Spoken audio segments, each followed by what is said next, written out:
Professor. I appreciate you guys watching these videos. We're almost up to 1,000 subscribers. I'm super pumped about that.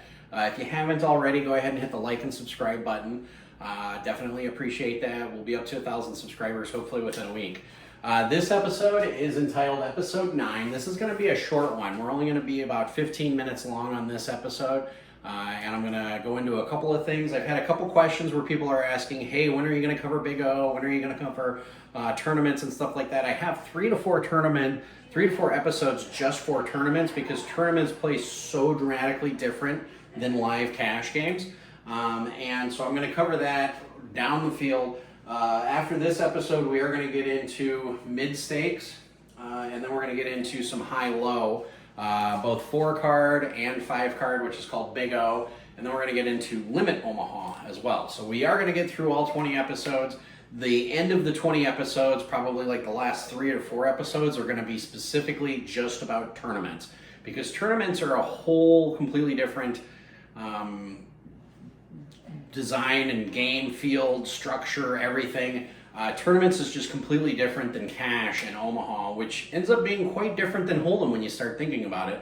Hold'em, cash games, and tournaments can be there's a lot of similarities, and I'm not saying there's not in Omaha cash games and Omaha tournaments, but I think that there's way more differences between Omaha tournaments and Omaha cash games. And so I'll get into that later on down the road. That's going to be like literally episode 16, 17, 18, 19, 20, somewhere around there.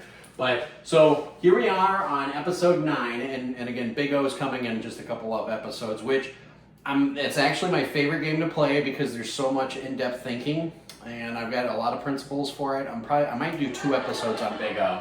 But here we are on episode 9. When we talk about online play, the biggest difference in online and live play, besides not being able to see your opponent, is most online play is going to have 6-handed versus 9-handed. If you belong to a club that does 9-handed, congratulations, you're one of the few. Most of them do 6-handed. Or Poker Stars or WSOP, where New Jersey, I think it's Pennsylvania, Michigan, and Nevada are the 4 states right now that allow that.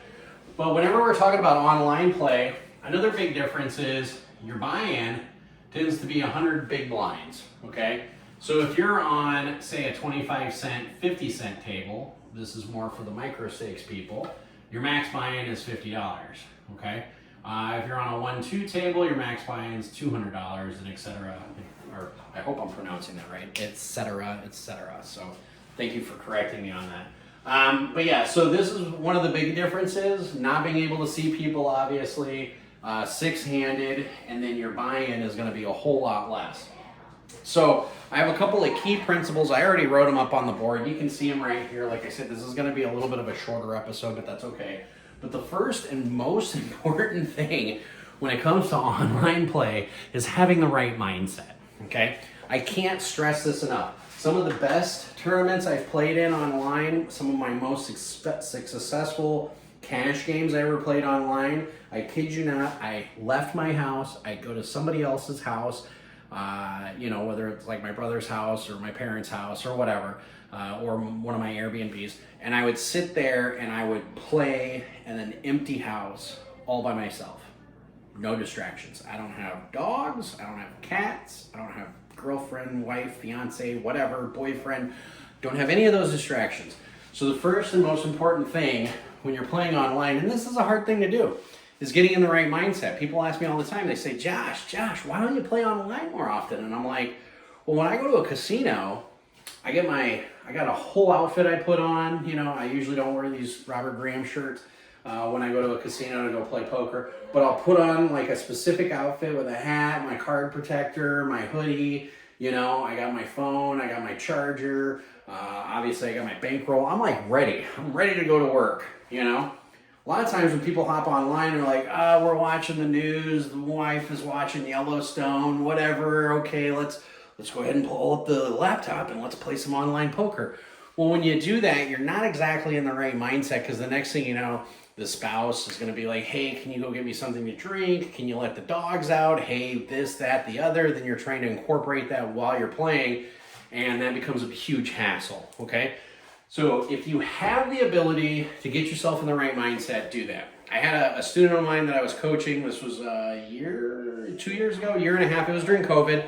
And he was asking, he's like, man, I just really need to get better online. How do I get better online? And I said, well, let me ask you. And I said, when you're playing online, are your kids still awake? And the guy goes, yeah. And I said, stop. And he goes, what do you mean? I said, stop playing poker when your kids are awake. I said, when you go to the casino and you go play poker, are your kids with you when you're playing poker? And he goes, no. I said, stop doing that. I said, even if you have to wait till everybody goes to sleep in the household, provided you don't have to work at like 6 in the morning the next morning. I said, if everybody goes awake or goes to sleep in the household, then you should start playing. I said, because then everybody's asleep. I said, if you need to chill out, grab a beer, smoke a bowl. In those states where it's legal, you can do that. In those states that aren't legal, I'm not promoting that at all, but I myself like a little bit of reefer every once in a while. So in any case, do whatever you got to do to relax yourself, get yourself in the right mindset, grab a line of Kugels, grab a beer, sit down, have no distractions. This right here, if you're losing online a lot, that's probably the number one reason why you're losing online, is you're not in the right mindset. You keep winning live and you keep losing online, you're not in the right mindset, okay? If you're winning online, please comment some of the things that you do when you get in the right mindset. Like, you know, what do you do? Do you eat dinner first to make sure you're not hungry? Grab yourself a drink? What's your right mindset? So get in the right mindset. And I don't care if you like got a workout, whatever it is that you normally do before you go and have winning successful sessions at the poker room, that's what you need to incorporate before you play online. Because guess what? It's still money. It's still real money. So no matter what you're playing, 25 cent, 50 cent, or $1.02, doesn't matter. Even if you're playing like 5-10 PLO online, get yourself in the right mindset, okay? That's the number one principle when it comes to online poker. I myself am guilty of playing online poker while driving, okay? I'll admit that. I also watch YouTube videos while driving. I more or less listen to them. But in any case, that's not ideal. Okay, so we're all human, I get that, but get in the right mindset. Here's the other big difference that you're going to find on online poker, if you haven't already, and if you're losing and you're in the right mindset and you're trying to find a way of, hey, professor, how do I correct that? One of the big things is you have to be a bluff catcher. I know this sounds weird, but bluffing online happens a lot more frequently than in live play for two reasons. One, obviously you're seeing a lot more hands, okay? But more importantly, if you go ahead and bluff online and you get caught, say you bet like $400 on the river, say you're playing a 1-2 game and you're deep, or say you're playing a 2-5 game, doesn't matter. Say you bet $400 of real hard-earned money on the river and you get caught, you don't have to look at the person who just caught you. You'd be like, he caught me, good card, you know, good call, next hand. You just move right on, okay? People aren't as embarrassed about bluffing online than they are live. Therefore, human behavior, and keep in mind, I'm not like a psychologist, I'm not like I am an expert in human behavior because I'm a professional poker player, but I don't study like human physiology and stuff like that with lie detector tests, but people are way more comfortable bluffing when they don't have to feel the embarrassed effects of being caught live in front of 8 or 9 other people. Like, oops, you caught me. Because it's kind of embarrassing when you bluff and the person tanks and they call live and you're like, nice hand. The way I always do it is I just turn my cards right over. Even if I've got like, you know, a pair of 4s, I'll be like, pair of 4s. And I throw it over like it's the nuts. And they're always like, wow, okay, I've got a straight. And I'm like, yeah, I know. I'm like, it's the only way I can win the pot. So I never feel any embarrassment over it, obviously, because I've shared a few stories with you guys where I've lost like a $1,600 bluff bet on the river. But online, it happens a lot more often. For those of us who are grinding every day, and if you're grinding every day and you're watching this video, again, thank you for subscribing, thank you for watching. But for those of us who are grinding every day, when we get caught bluffing, we really don't get that embarrassed about it because it's just part of the game.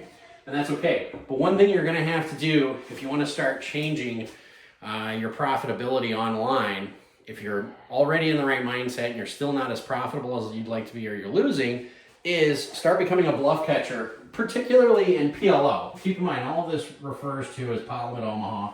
I don't want to go into Hold'em right now because in Hold'em Online you can have a chart that tells you all sorts of stuff, what you should do every minute of the day, and I'm sure they have real-time advice charts for PLO as well. But in any case, bluff catching is going to be incorporated into your core principle of playing.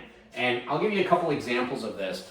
And so for example, I was having a conversation with one of my students, and I won't mention the student's name, but I was having a conversation with one of my students where the flop was something like 5-6 jack, okay? And my student had a set of sixes. So middle set in this situation. And I can't remember what they were playing, but in any case, you know, the person ended up betting pot on the flop. They get called. The turn comes a scare card. Ooh, the turn's a 3. And keep in mind, this was 5-6 jack rainbow. So really the only thing that the person should be drawing on is a straight draw. They're probably not going to have deuce 4. They could incorporate 4-7 there, or 7-8-9, or 7-8-X.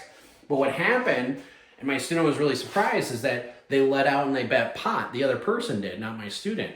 And they're like, you know what? I had a set of sixes, Josh. I wasn't going anywhere. I just said, F you. If you got it, you got it. I'm going to pay you off. So they called, and then the river came up a blank, like a king. And then the person bet pot again, and then they called again. My student did. And they ended up winning the hand. And all the person had was 7-8-X. And they were like, I'm amazed at how often people, just because a scare card comes out, try to bluff you off of a hand. On the flip side, and I can't stress this enough, is position, position, position. If you haven't watched the episode on the button principle, please go back and watch it. It very much applies in PLO Online, because if everybody's checking to you, they are showing weakness, you should pot it every single time. And then on the turn, when everybody checks to you, you should again pot it again every single time. So online, be prepared to be, I don't want to say like a calling station. You know, you don't want to get labeled as a calling station. Keep in mind, the first time you call off with a king high flush and somebody's betting pot like an ace, a dry ace like myself, I will label you as a calling station, and then I will, every time I have it, I bet it. But keep in mind, I make adjustments as I go, as you should too. But having the right mindset, I can't stress that enough, because I myself have a kid, I myself have a spouse, I have 4 wiener dogs. So it's one of those things where all of these things can be distractions to you. Bluff catching, huge. You're going to find that out. If you don't believe me, try it out. I always tell people all the time, don't believe what I say. Either Google it, research it yourself, or try it out.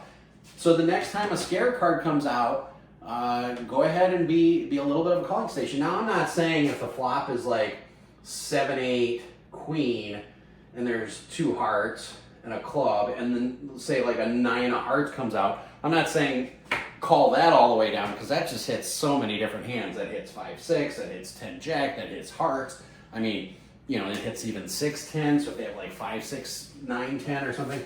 So I'm not saying be a calling station on a super wet board, but what I'm saying is if the board's a little wet, it's just a little moist, a little damp, you know, and you were the one that was leading the betting on the flop, and then all of a sudden the turn comes a little bit of a scare card, and all of a sudden the other person takes control, and they're like, I want to drive. I want to make sure that we're going to build this pot. Go ahead and call them and be like, haha, I'm going to try this out, PLO professor, just for you. I'm going to call and then see what happens.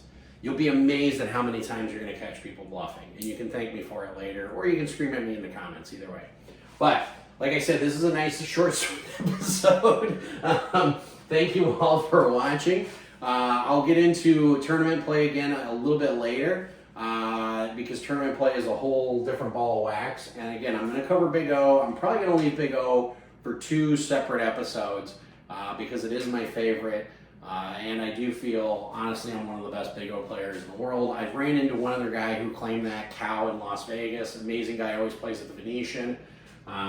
He's very good as well. But in any case, I'll cover those down the road. But thank you guys for watching. If you haven't hit the like and subscribe, go ahead and do now. And as always, play smart and run like a god. Thank you.